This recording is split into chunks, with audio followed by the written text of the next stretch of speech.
¿Cómo están en este día? Bien. Gracias a Dios. Vamos a ir nuevamente en su presencia. Vamos a orar, hermanos, ponernos en sus manos y que obre nuestro corazón en este precioso momento que vamos a predicar su santa palabra. Amén. Vamos a orar.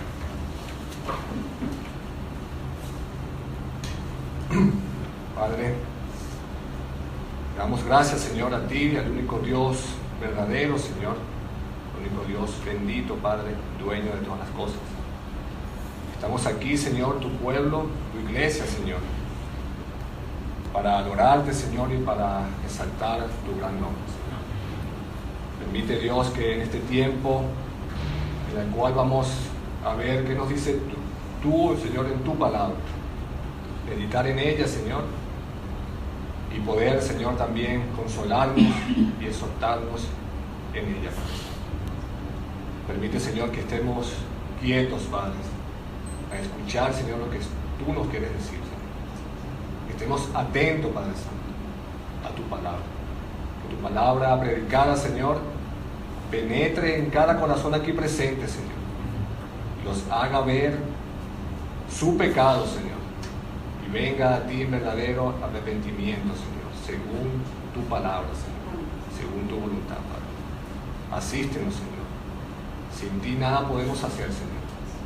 Somos simplemente servidores tuyos, Señor. Así que úsanos, Padre. En el nombre de Cristo Jesús, Señor, te lo pedimos. Amén. Amén. Hermanos, continuamos en esta tarde con la doctrina de la santificación. Y esta clase tiene como título Libertados por el pecado, parte 2. Es una doctrina hermosa, hermanos, hermosa. Es una doctrina importante para nosotros, los hijos de Dios, para los santos que han sido apartados por Dios para su adoración. Es una doctrina importante por dos cosas, hermanos. En primer lugar, para los hijos de Dios, porque debemos entenderla, tener las nociones claras de lo que es esta doctrina. ¿Para qué, hermanos? Para vivir una vida santa según la voluntad de Dios. Cuyo propósito, hermano, es que cada día, cada uno de nosotros, cada día, después de la justificación por los méritos de Cristo, sigamos en un constante crecimiento según las enseñanzas de las Escrituras y vivamos una vida más semejante a nuestro Salvador Jesús.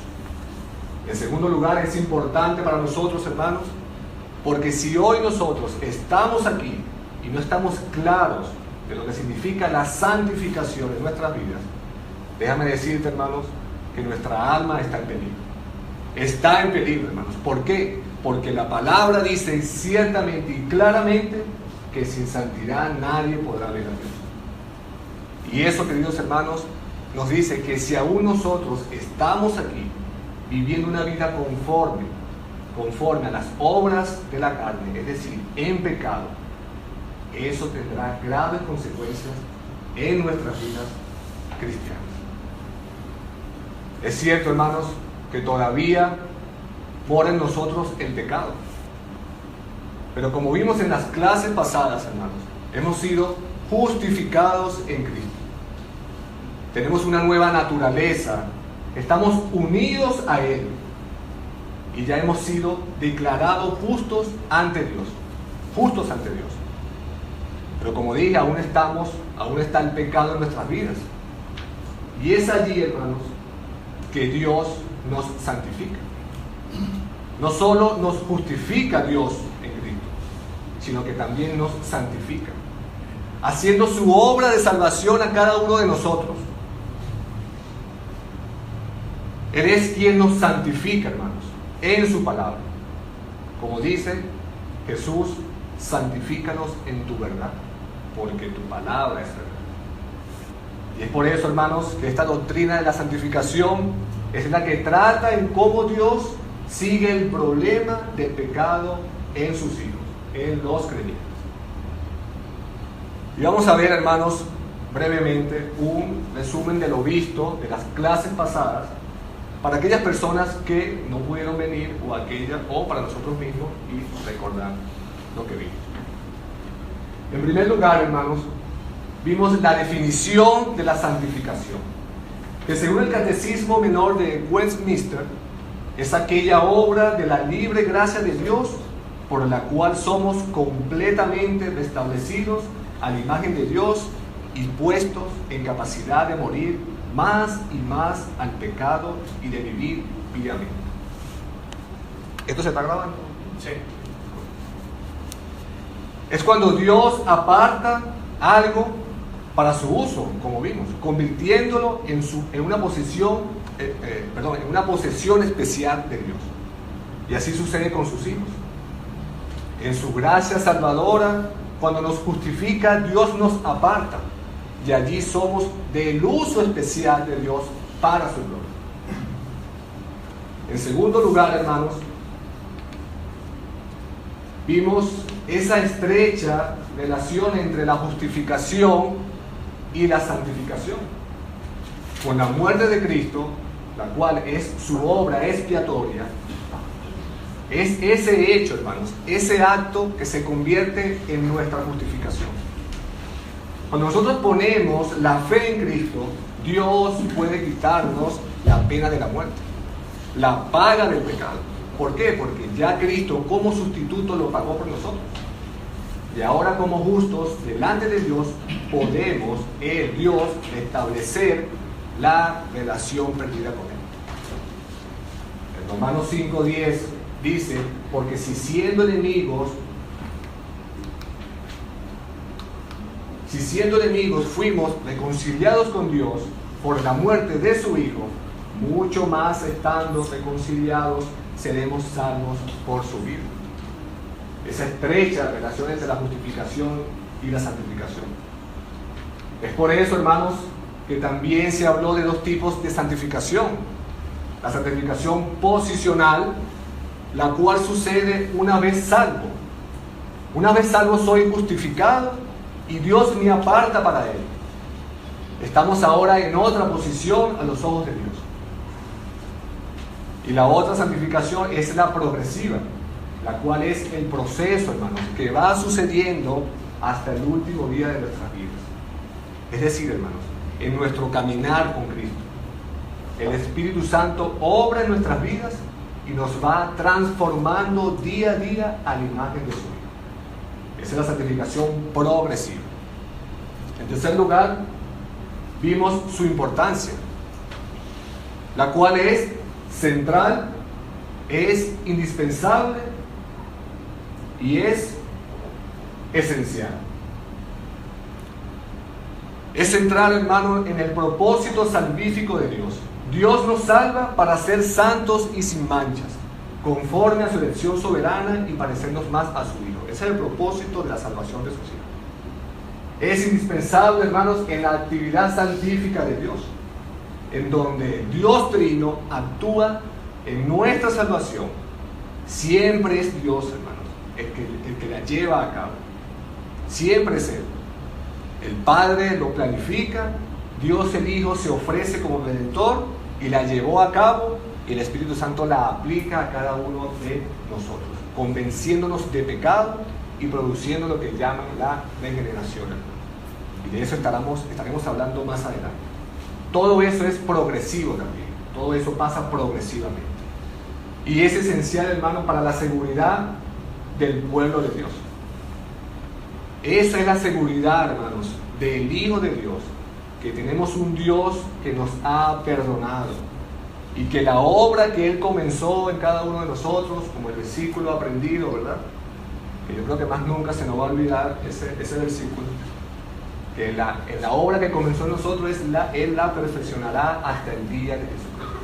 ¿Y por qué la perfección, hermanos? Porque Él es fiel, Dios es fiel y es su voluntad, como dice primera Tesalonicenses 4:3, porque esta es la voluntad de Dios, vuestra santificación.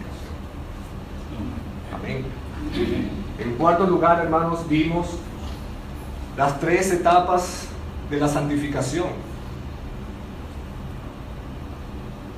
En Primero vimos la etapa inicial, que tiene que ver con esa separación del creyente con el pecado en el momento de tu conversión.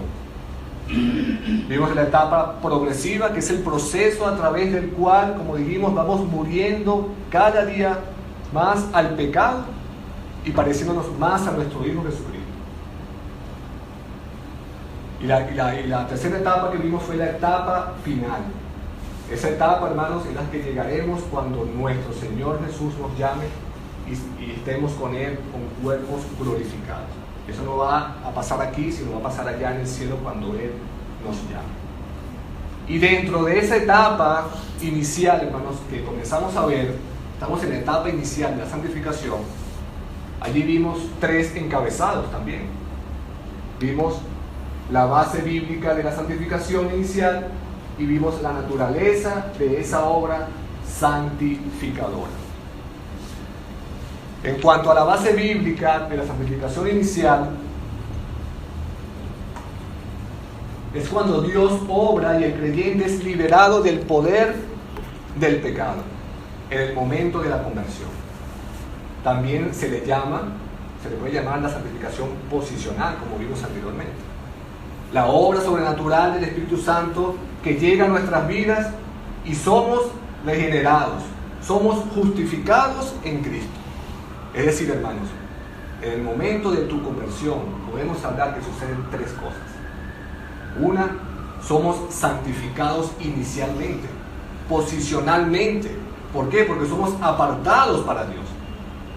Somos regenerados también, tenemos una naturaleza nueva y somos justificados por la fe en Jesucristo. Y todo eso, hermanos, sucede una sola vez y para siempre. Una sola vez y para siempre. Ahora, si esto sucedió una sola vez y para siempre, ¿por qué todavía vivimos luchando con el pecado? ¿Por qué? Es allí, hermanos, que se explicó el segundo encabezado, que es la naturaleza de esa obra santificadora, el problema del pecado. Entonces se vio que tenemos un gran problema con el pecado. Éramos esclavos del pecado. El pecado nos dominaba, como dice Romanos 6. Porque el pecado no se enseñoreará de vosotros, pues estáis bajo la ley. No estáis bajo la ley, sino bajo la gracia. Y se acuerda que nuestro hermano Brandon hizo un resumen de los capítulos 6, 7 y 8 de la carta de Pablo a los romanos, indicándonos, hermanos, que debíamos entender cuál era nuestro mayor problema, para comprender que Dios en su gracia nos ha liberado del pecado y que ahora somos siervos de Él, de la justicia. Somos siervos de la justicia. Romanos 6, 17 al 18. Esa es la naturaleza de la obra santificadora. Entender que el pecado, hermanos, que el pecado significa que Él sigue siendo nuestro enemigo, pero que ya no es nuestro amo. Eso es así.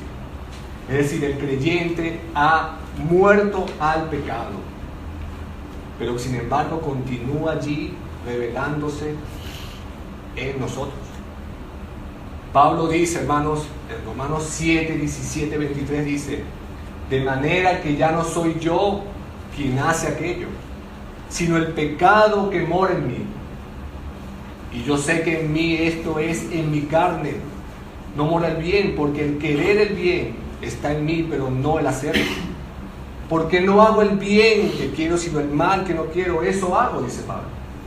Y si hago lo que no quiero, ya no lo hago yo, sino el pecado que mora en mí. Así que queriendo yo hacer el bien, hallo esta ley que el mal está en mí. Porque según el hombre interior, hermanos, me deleito en la ley de Dios, pero veo otra ley, dice Pablo, otra ley en mis miembros que se revela contra la ley de mi mente y que me lleva cautivo a la ley del pecado que está en mis miembros. Y finalmente, hermanos, después de entender que hemos muerto al pecado, pero que aún sigue revelándose en nuestros miembros, podemos encontrar también el consuelo y la paz. Perdón.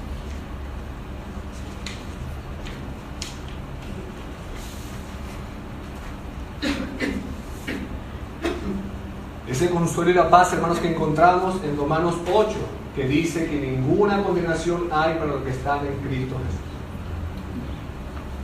Hermanos, muy bien, viendo este pequeño resumen de la clase, hoy estaremos hablando sobre la segunda parte de esto y estaremos viendo el tercer encabezado de esta primera etapa inicial de la obra santificadora de Dios. Pero primero tengamos en mente, hermanos, este versículo. Ezequiel 36, 25, 26. Dice la palabra: esparciré sobre vosotros agua limpia y seréis purificados de todas vuestras impurezas y de todos vuestros ídolos os limpiaré. Os daré un corazón nuevo y pondré un espíritu nuevo dentro de vosotros. Quitaré de vosotros el corazón de piedra y os daré un corazón de carne. Tengamos presente ese versículo, hermanos, antes de pasar a este tercer encabezado. El tercer encabezado, hermanos, es los agentes que operan en esa santificación y su resultado, como dice. Hermanos, como principio, debemos tener claro en nuestras mentes que Dios, el Dios Trino, es el único autor de esa obra santificadora inicial. Solamente Él, no nosotros, sino solamente Dios, el único. Él es el único quien puede librarnos del dominio del pecado. Es Él, hermanos, solamente Él. Solo Dios obra en la vida del pecador, en la obra santificadora inicial. A diferencia, hermanos, de la santificación progresiva, que el creyente sí tiene su parte en esa obra santificadora progresiva. El creyente, el Hijo de Dios, sí tiene una cuota de responsabilidad allí, porque Él coopera en su santificación en esta vida. Esta obra santificadora inicial es llamada, hermanos, por los teólogos como una obra monergista. Es decir, monergista está compuesta por dos palabras griegas, que es mono, que significa uno, y ergo, que significa obra. Es decir, hermanos, solo Dios es su autor. Él es quien la hace. Entendamos eso. Y en esta clase, hermanos, consideraremos, como dije, en cómo el Dios Trino, es decir, cada una de las personas de la Trinidad, opera en la obra santificadora inicial. Nosotros, hermanos, los verdaderos creyentes, creemos partiendo de las Escrituras, las cuales enseñan que hay un solo Dios, pero que ese Dios subsiste en tres personas: el Padre, el Hijo y Dios Espíritu Santo. Cada uno actúa en todas las obras de la Trinidad, ¿cierto? Y como son tres personas distintas y son tres personas divinas, cada una de ellas hace una acción específica. Leemos, hermanos, y es importante, hermanos, no lo puse aquí, sí lo puse. En 1 de Pedro 1:2 dice: Dios, elegidos según la presencia de Dios Padre, en santificación del Espíritu, para obedecer y ser rociados con la sangre de Jesucristo, gracia y paz os sean multiplicadas. Que vemos aquí, hermanos, la obra de la Trinidad. El Padre, hermanos, planificando. El Espíritu Santo haciendo su obra. Y vemos también la acción de nuestro Señor Jesucristo perdonando nuestros pecados con su sangre. La acción conjunta de la Trinidad, hermanos, en la salvación, en la obra santificadora. Ellas actúan en esa obra, hermanos. El Padre, el Hijo y el Espíritu Santo. Pero una pregunta: ¿quién fue quien murió en la cruz? ¿El Padre? ¿El Espíritu Santo? No, ¿verdad? Cristo. Fue solamente Cristo quien murió en la cruz, hermanos. Y eso nos dice, hermanos, que cada uno cumple un papel específico en esa obra. Cada uno lo cumple. Y eso también sucede, hermanos, en la obra santificadora. Eso pasa en la obra de la salvación, pero también pasa en la obra de santificación. Sucede lo mismo, cada uno cumple su papel especial. Hermanos, debemos tener el conocimiento de ese balance, nosotros los hijos, y saber qué hizo cada persona divina de la Trinidad, qué hizo, hermanos, en esa obra santificadora, y entender eso. Porque si no, hermanos, vamos a vivir una vida desbalanceada del cristianismo. No vamos a entender entonces. Así que, hermanos, comenzaremos con la obra de Dios el Padre. ¿Cuál es su papel, hermanos? ¿Cuál es la obra de Dios el Padre en nuestra santificación inicial? Y pregunto, ¿qué es la santificación inicial? Pregunto a ustedes, ¿qué es la santificación inicial que la dije al principio? La santificación inicial. La separación la liberación del pecado del pecado. La separación del creyente con el pecado al momento de su conversión, ¿cierto? Es la santificación inicial. ¿Qué hace el Padre entonces allí? Hermanos, hay un principio que está dentro de la justificación. Y hay un principio ese mismo principio está dentro de la santificación. ¿A quién nos unimos cuando Dios nos justifica? A Cristo, ¿cierto? Ahora en Cristo, hermanos, estamos unidos a Él. Y tenemos todas las bendiciones de la obra de Cristo en nuestras vidas. Y en virtud a esa unión en Cristo es que Dios hace posible la santificación. Pero hay otra pregunta. ¿Cómo sucede esto? ¿Cómo sucede esa unión? Es allí, hermanos, que entra el papel de Dios. Vayamos a 1 Corintios 1:9. 1 Corintios 1:9. Si trajo su Biblia, por favor, habla su Biblia en 1 Corintios 1:9.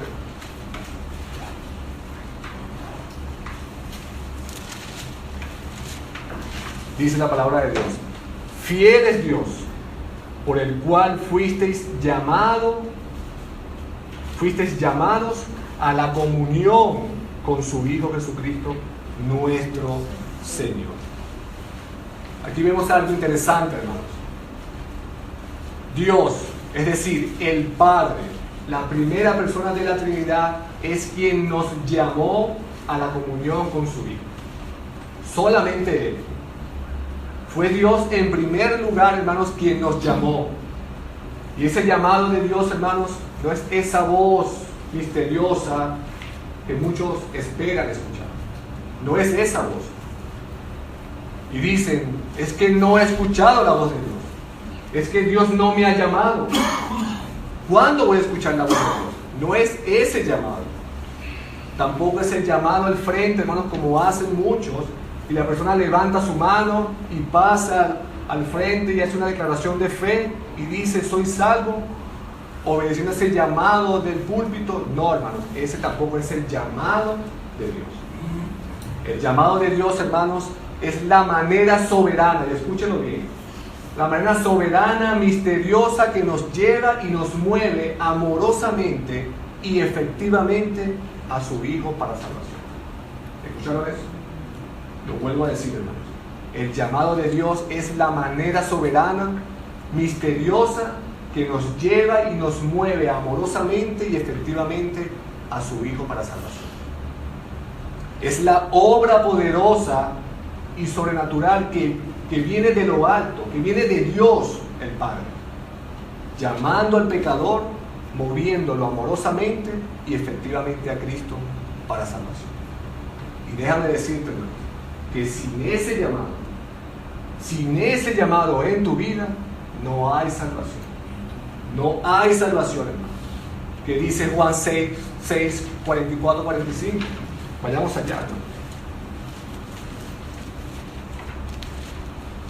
Juan 6, 44, 45.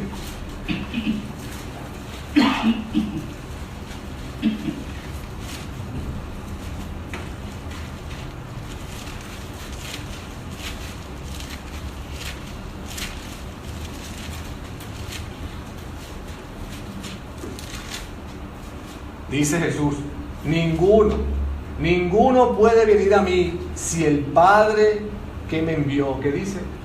No le trajere. No le trajere. Allí está, hermanos. Es Dios el Padre quien obra en nosotros para que vengamos a Cristo y pongamos nuestra fe en Él. Y como dije, sin ese llamado en tu vida no hay salvación. No hay salvación. Vayamos a 1 Corintios 1:22. Es importante, hermanos. Es importante. Estos versículos no los puse en detalle en la lámina para que busquemos en nuestras Biblias, hermanos. Aprendamos a buscar en nuestras Biblias los versículos. 1 Corintios 1:22. Y dice, porque los judíos piden señales y los griegos buscan sabiduría, pero nosotros predicamos a Cristo crucificado. Para los judíos ciertamente tropezadero y para los gentiles locura. ¿Y qué dice en el 24, hermanos? Mas para los llamados, así judíos como griegos, Cristo, poder de Dios y sabiduría. ¿Y qué dice en el versículo 30, hermanos? Mas por Él, ¿por quién? Por Dios, estáis vosotros en Cristo, el cual nos ha sido hecho por sabiduría, justificación, santificación y redención. Es Dios quien llama soberanamente a su Hijo. Es por Él. Es por Él. Vayamos ahora otra vez, o vayamos a Romanos 8, hermanos. Un versículo muy conocido por nosotros. Versículo 28, que dice, y sabemos que a los que aman a Dios, todas las cosas le ayudan a bien. Esto es a lo que conforme a su propósito son llamados. Y del 30 dice, y a los que predestinó, a esto también llamó, y a los que llamó, a esto también justificó, y a los que justificó, a esto también glorificó. Estos versículos, hermanos, nos hablan que es un llamado, como dije, que viene a aquellos que son predestinados, aquellos que son elegidos, que son escogidos, ¿por quién? Por Dios el Padre, por Él, hermanos, para justificación y para la gloria eterna. Es Dios quien llama soberanamente a sus hijos. Volvamos a 1 Corintios 1:9. Y vamos a ver allí un detalle importante.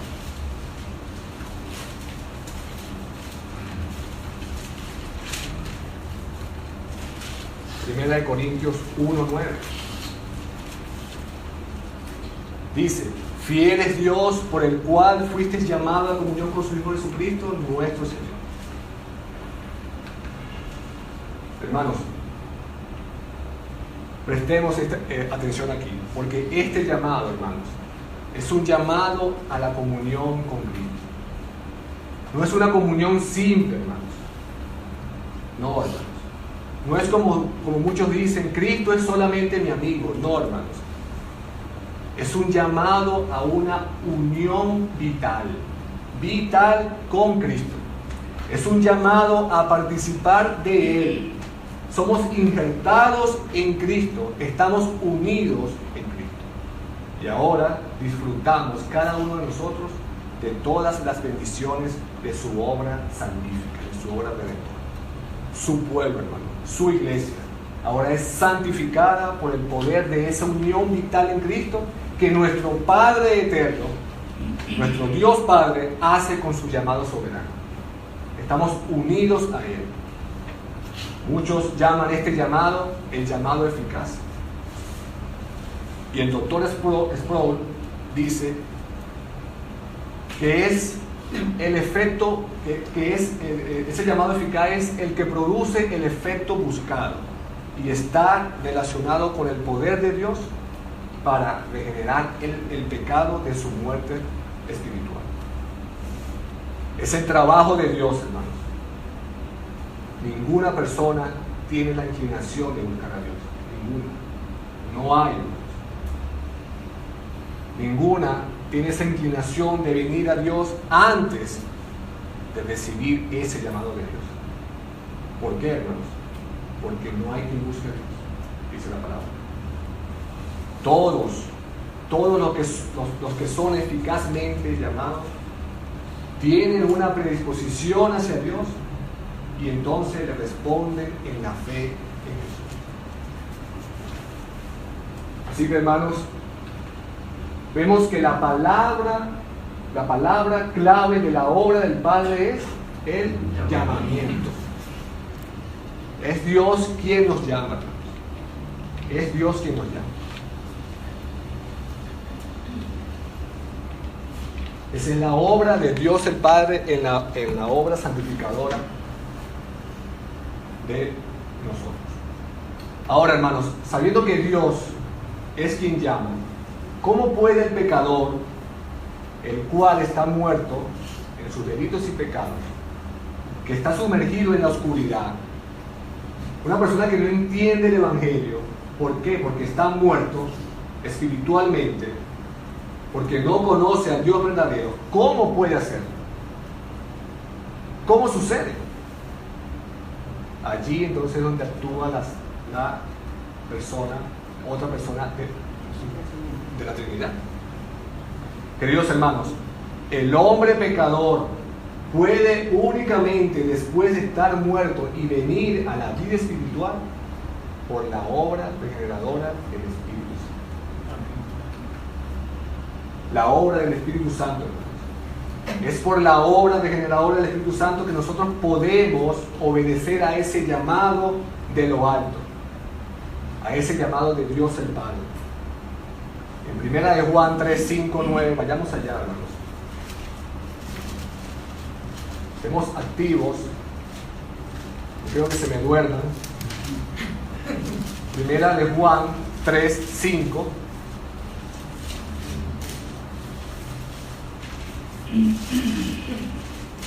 Primera de Juan 3.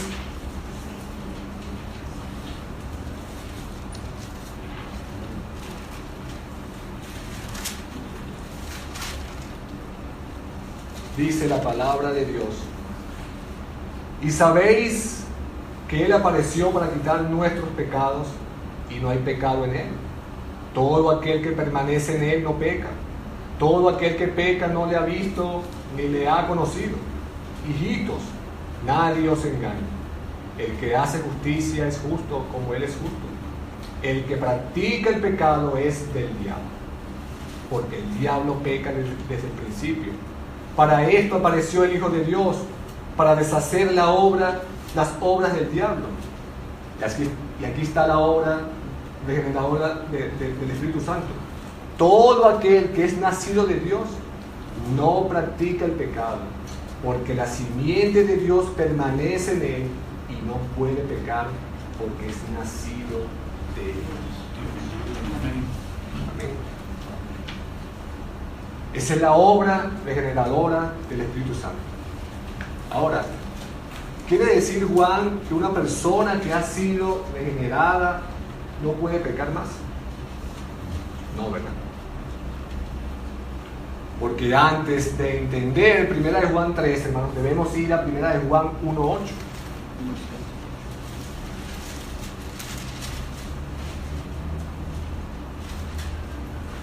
Si decimos que no tenemos pecado, dice 1 Juan 1:8, nos engañamos a nosotros mismos y la verdad no está en nosotros. ¿Pero acaso Juan se está contradiciendo aquí, hermanos? No, hermanos. Lo que pasa es que 1 Juan, hermanos, está en el verbo, el verbo pecar está en tiempo presente continuo. Es decir, hermanos, el verdadero creyente no puede vivir en la práctica del pecado, practicando el pecado. El verdadero creyente no vive entregado al pecado. El verdadero creyente, hermanos, no se deleita en el pecado. No vive, hermanos, como los que disfrutan pecar. No, hermanos. Pero que seguimos pecando, sí, hermanos. Pero hermanos, Juan 3:8 nos dice que el que practica el pecado es del diablo, del diablo. Es decir, un hombre que vive en pecado, que peca una y otra vez contra Dios y que está entregado al pecado, no puede llamarse cristiano. No puede. El verdadero cristiano es regenerado por la obra del Espíritu Santo, hermanos, y ya no vive entregado al pecado, no practica el pecado. Nosotros antes de nuestra conversión, nuestra disposición era con el pecado, ¿cierto? El pecado nos dominaba, vivíamos en pecado, vivíamos en su esfera, en su dominio, era nuestro amo. Pero la obra del Espíritu nos cambia y nos transforma a una nueva disposición, hermanos, haciéndola santa y haciendo que nosotros anhelemos ser santos para Dios. Para Dios. No es solamente un cambio externo o un cambio de conducta o de vicios. No, hermanos. Es una transformación del alma, hermanos. Profunda. Profunda. Y eso es como lo llama la Biblia, el nacer de nuevo. Eso se llama nacer de nuevo. Es decir, primero Dios lo llama, nos llama, y luego el Espíritu hace su obra en la regeneración. Es decir, tienes que nacer de nuevo espiritualmente para percibir lo que es de Dios. Eso fue lo que le enseñó Jesús a Nicodemo en Juan 3. El nacer de nuevo. El pecador, hermanos, no se puede arrepentir de sus pecados y no puede creer en Cristo porque no ha nacido de nuevo. No ha nacido de nuevo. A menos que el Espíritu Santo obre en la persona, esa persona seguirá muerta espiritualmente. Alguien lo ilustraba como que si un vendedor de seguros de vida fuera a vender esa póliza a un cementerio. No lo van a escuchar porque están muertos. Están muertos. Tienes que primero nacer de nuevo. Y como dice Jesús en Juan 3, versículo 5, de cierto os digo, le dijo a Nicodemo, que el que no naciere de agua y del Espíritu no puede entrar en el reino de Dios. Es así, hermano. ¿Y cuál es el trasfondo de esto? El primer versículo que vimos, Ezequiel 25-26. El que dice, hermanos, que Él nos limpiaría y nos purificaría con agua todas vuestras impurezas y otorgaría un corazón nuevo, quitando el corazón de piedra y poniendo un corazón de carne. ¿Y de qué agua está hablando aquí Ezequiel y de qué agua está hablando Jesús a Nicodemo? De la obra regeneradora del Espíritu Santo, hermanos. Porque es quien nos lava de todas nuestras inmundicias y destrona el pecado en nuestras vidas. Esa es la obra regeneradora del Espíritu Santo, haciendo que la inclinación del pecado cambie y haciendo nuestra inclinación a buscar la santidad para la gloria de Dios. Esa es la obra regeneradora del Espíritu Santo en nuestra santificación. Entonces vimos, hermanos, que la palabra clave de la obra del Padre es el llamado, y la palabra clave de la obra del Espíritu Santo es la regeneración. La regeneración es la obra sobrenatural del nuevo nacimiento que transforma al pecador para vivir para Dios, destronando el dominio del pecado, y ahora el creyente vive en santidad. Ahora veremos, hermanos, la obra de Dios Hijo.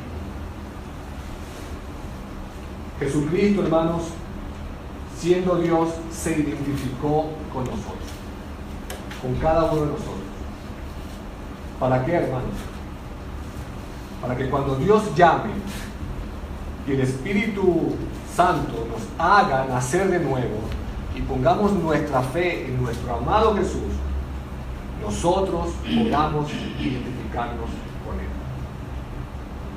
Es por eso, hermanos, que Cristo tuvo que venir como hombre, para ser identificados con nosotros. Y aquellos que somos de Cristo, nos identificamos con nuestro Salvador también. Esa es la unión vital que hablamos al principio, hermanos. Esa es la esperanza del Hijo de Dios, que así como Cristo murió, pero que resucitó al tercer día, hermanos, los que están unidos con Él, por el Padre, morimos y resucitamos con Él también. De eso habla, hermanos, Romanos 6, versículo 1 hasta el 6. Vayamos allá.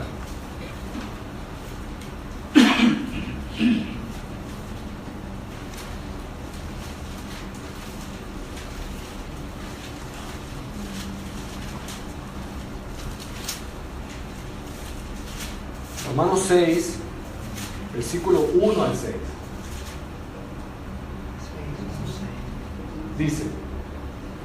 Dice Pablo: ¿qué pues diremos? ¿Perseveraremos en el pecado para que la gracia abunde? En ninguna manera. Porque lo que hemos muerto al pecado, ¿cómo viviremos en él? ¿O no sabéis que todos los que hemos sido bautizados en Cristo Jesús hemos sido bautizados en su muerte? Porque somos sepultados juntamente con Él para muerte por el bautismo, a fin de que como Cristo resucitó de los muertos por la gloria del Padre, así también nosotros andemos en vida nueva. Porque si fuimos plantados juntamente con Él en la semejanza de su muerte, así también lo seremos en la de su resurrección. Sabiendo eso, que nuestro viejo hombre, hermanos, fue crucificado juntamente con Él, para que el cuerpo del pecado sea destruido, a fin de que no sirvamos más al pecado. Amén. Amén. Esa es la identificación que tenemos con Cristo. Es una identificación misteriosa y a la vez verdadera. Es una verdad tan importante, hermanos, esa identificación con Cristo, que ya nosotros no nos pertenecemos, sino que somos de Cristo, hermanos. Él nos ha comprado con su muerte, con su sangre. Y ahora nosotros somos posesión suya. Y debemos vivir una vida, hermanos, una vida nueva y no sirviendo más al pecado. Cristo murió por nuestros pecados, para librarnos del presente siglo malo, hermanos, que estaba dominado por el pecado, para que vivamos conforme a la voluntad de nuestro Dios y Padre.